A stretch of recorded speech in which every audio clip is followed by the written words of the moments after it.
Vildskab. Hav. Ensomhed.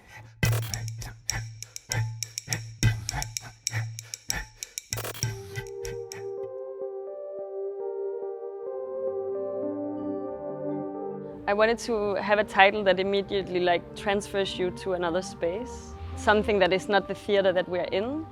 And I think that for me, it was somehow something that is extremely present in my work.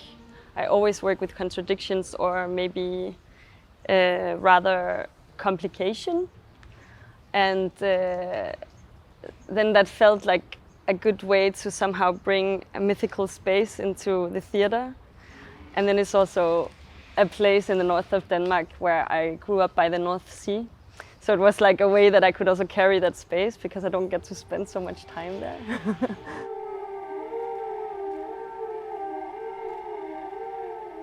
I very rarely work actually with replicating or even representation. Also actually quite rarely work with a concept. Somehow I find often that an idea is disappointing in a way that it never becomes what you had imagined. So what I usually do is I work with a thought or an image or even a sentence or an atmosphere. And then I kind of try to follow that as far as I can. And in the case of Cold Hawaii, for the physical material, somehow I got stuck with the body wave and undulation as a way rather than a form to work with vibration or absorption rather than what you see. So somehow this the idea of the heartbreak was actually only manifested much later in the process.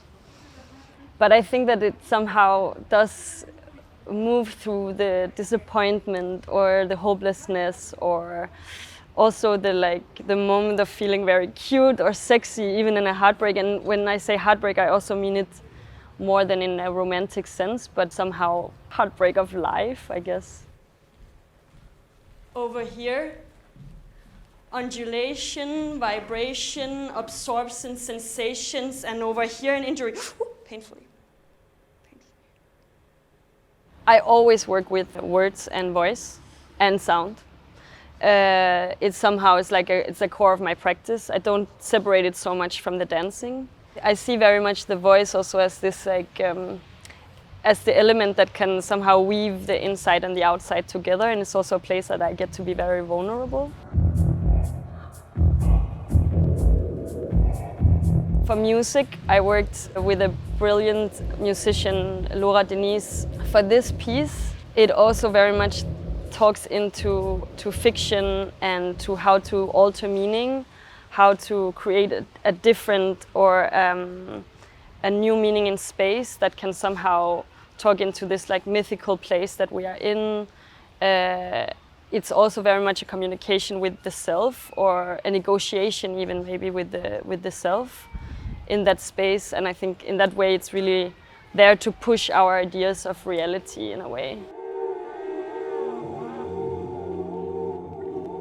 And the costume, my amazingly also brilliant friend Ginta Tinte made it. We talked a lot about how to make a costume that is layered. The layers are in different moments allowing for the differences in the characters to shine through.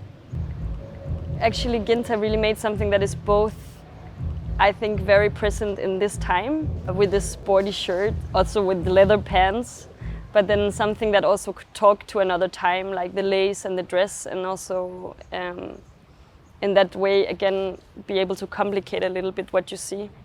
Someone called it sci-fi realness, and I thought that was really brilliant and a really good way to explain what the costume is. Because it's really the scenography also.